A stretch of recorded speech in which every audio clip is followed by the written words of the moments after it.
Raiden, are you receiving? We're still here. How's that possible? The AI was destroyed. Only GW. Who are you? To begin with, we're not what you'd call human. Over the past 200 years, a kind of consciousness formed layer by layer in the crucible of the White House. It's not unlike the way life started in the oceans 4 billion years ago. The White House was our primordial soup, a base of evolution. We are formless. We are the very discipline and morality that Americans invoke so often. How can anyone hope to eliminate us? As long as this nation exists, so will we. Cut the crap! If you're immortal, why would you take away individual freedoms and censor the net? Jack, don't be silly. Don't you know that our plans have your interests, not ours, in mind? What? Jack, listen carefully, like a good boy. The mapping of the human genome was completed early this century. As a result, the evolutionary log of the human race lay open to us. We started with genetic engineering, and in the end, we succeeded in digitizing life itself. But there are things not covered by genetic information. What do you mean? Human memories, ideas, culture, history.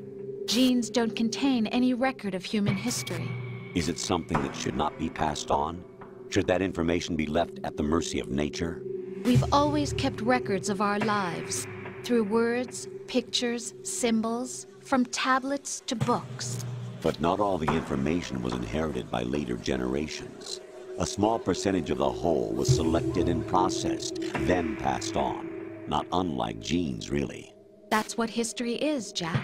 But in the current digitized world, trivial information is accumulating every second, preserved in all its triteness, never fading, always accessible.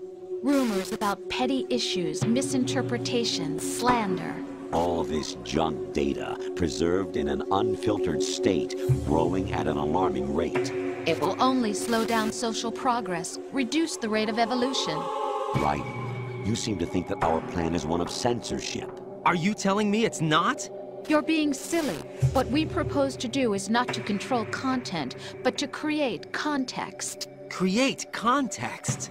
The digital society furthers human flaws and selectively rewards development of convenient half-truths. Just look at the strange juxtapositions of morality around you. Billions spent on new weapons in order to humanely murder other humans. Rights of criminals are given more respect than the privacy of their victims. Although there are people suffering in poverty, huge donations are made to protect endangered species. Everyone grows up being told the same thing. Be nice to other people. But beat out the competition. You're special. Believe in yourself and you will succeed. But it's obvious from the start that only a few can succeed. You exercise your right to freedom, and this is the result. All rhetoric to avoid conflict and protect each other from hurt. The untested truths, spun by different interests, continue to churn and accumulate in the sandbox of political correctness and value systems. Everyone withdraws into their own small gated community, afraid of a larger forum. They stay inside their little ponds, leaking whatever truth suits them into the growing cesspool of society at large. The different cardinal truths neither clash nor mesh. No one is invalidated, but nobody is right. Not even natural selection can take place here. The world is being engulfed in truth. And this is the way the world ends. Not with a bang, but a whimper. We're trying to stop that from happening. It's our responsibility as rulers. Just as in genetics, unnecessary information and memory must be filtered out to stimulate the evolution of the species. And you think you're qualified to decide what's necessary and not? Absolutely. Who else could wade through the sea of garbage you people produce, retrieve valuable truths, and even interpret their meaning for later generations? That's what it means to create context. I'll decide for myself what to believe and what to pass on. But is that even your own idea? Or something Snake told you? That's the proof of your incompetence right there. You lack the qualifications to exercise free will. That's not true. I have the right. Does something like a self exist inside of you? That which you call self serves as nothing more than a mask to cover your own being. In this era of ready-made truths, self is just something used to preserve those positive emotions that you occasionally feel. Another possibility is that self is a concept you conveniently borrowed under the logic that it would endow you with some sense of strength. That's crap! Is it? Would you prefer that someone else tell you? All right then. Explain it to him. Jack, you're simply the best, and you got there all by yourself. Oh, what happened? Do you feel lost? Why not try a bit of soul-searching? Don't think you'll find anything, though. Ironic that although self is something that you yourself fashioned, every time something goes wrong, you turn around and place the blame on something else. It's not my fault. It's not your fault. In denial, you simply resort to looking for another, more convenient truth in order to make yourself feel better. Leaving behind in an instant the so-called truth you once embraced. Should someone like that be able to decide what is truth? Should someone like you even have the right to decide? You've done nothing but abuse your freedom. You don't deserve to be free. We're not the ones smothering the world. You are. The individual is supposed to be weak, but far from powerless. A single person has the potential to ruin the world. And the age of digitized communication has given even more power to the individual. Too much power for an immature species. Building a legacy involves figuring out what is wanted and what needs to be done for that goal. All this you used to struggle with.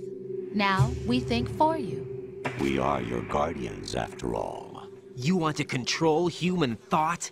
Human behavior? Of course. Anything can be quantified nowadays. That's what this exercise was designed to prove. You fell in love with me just as you were meant to, after all. Isn't that right, Jack? Ocelot was not told the whole truth, to say the least. We rule an entire nation. Of what interest would a single soldier, no matter how able, be to us? The S3 plan does not stand for solid snake simulation. What it does stand for is selection for societal sanity. The S3 is a system for controlling human will and consciousness. S3 is not you, a soldier trained in the image of Solid Snake. It is a method, a protocol that created a circumstance that made you what you are. So you see, we're the S3, not you.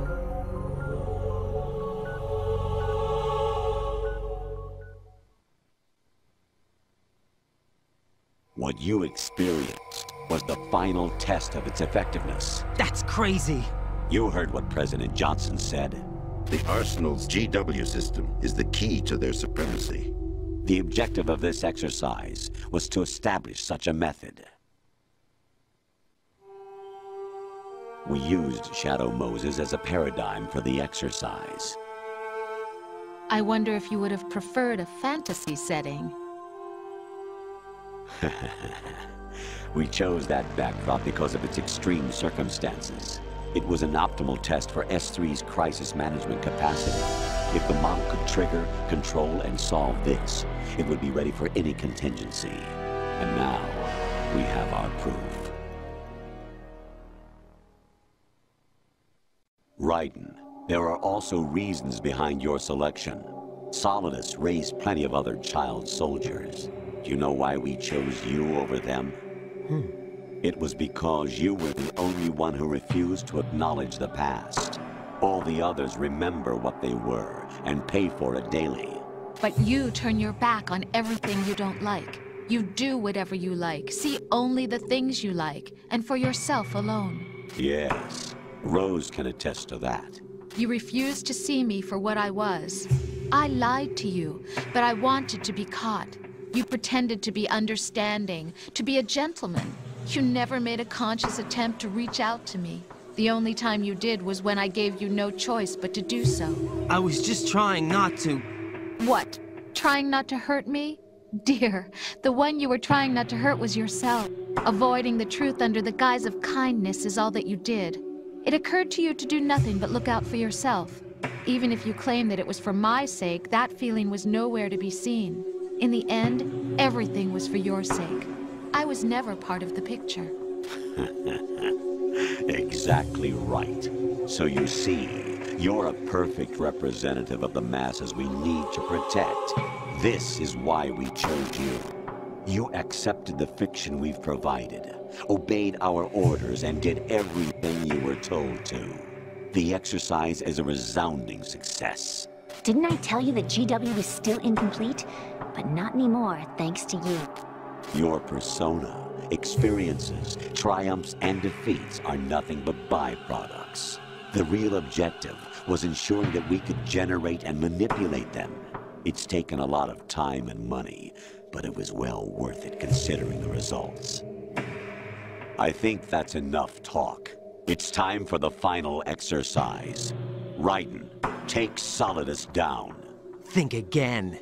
I'm through doing what I'm told. Oh, really? Aren't you forgetting something?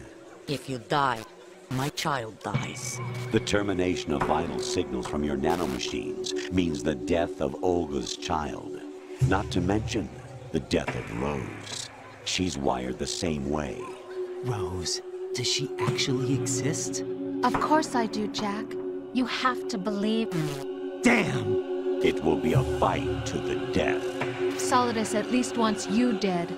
We will collect the necessary data from this last fight. Then we'll consider the exercise closed. So, Jack the Ripper, will it be Solidus, the Patriots' creation, or you, Solidus's creation? Our beloved monsters, enjoy yourselves.